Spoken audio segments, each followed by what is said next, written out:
believe that the traditional world of medicine and maybe the traditional media don't believe.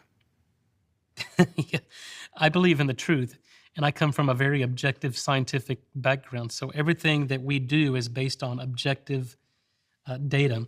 I say this And the because I was listening to your interview yeah, before, and there were several moments in the interview where you'd reference that. You'd say things like, they don't want you to know this, or they won't tell you this. no, absolutely, because the we talk about epiphanies and eureka moments in science, but for me, one of the kind of complete change in paradigm in the way that I think was changed in when I was in academia and teaching in medical school and doing research in an academic institution. And you start to think, what we in the scientific community, we've cured every disease. Every disease known to man, we've cured it in rats and mice.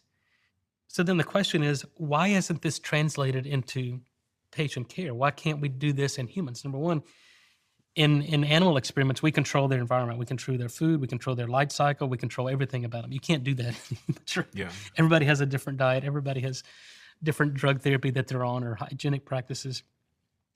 But then what I realized was because when I was in academia, we wanted to create this consortium, a center of excellence for diseases, because my thought process was, Western medicine is siloed, right? If you have a heart problem, you go to a cardiologist.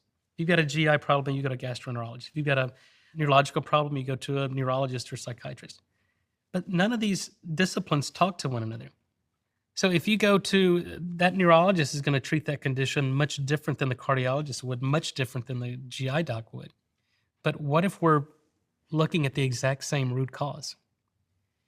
And so my philosophy, well, let's create a center of excellence and let's bring everybody in the room. Let's bring the GI docs, the neurologists, the cardiologists, the geneticists, the pulmonary docs, the kidney docs, the renal docs.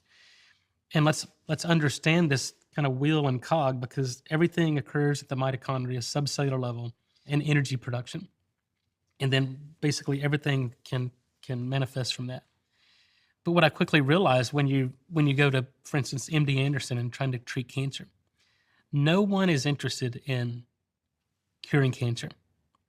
No one is interested in curing human disease. Because the epiphany for me came because medicine is a business.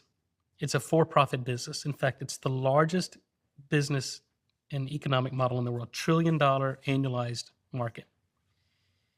And most of these drug companies who influence and pay and support scientific journals, JAMA, New England Journal of Medicine,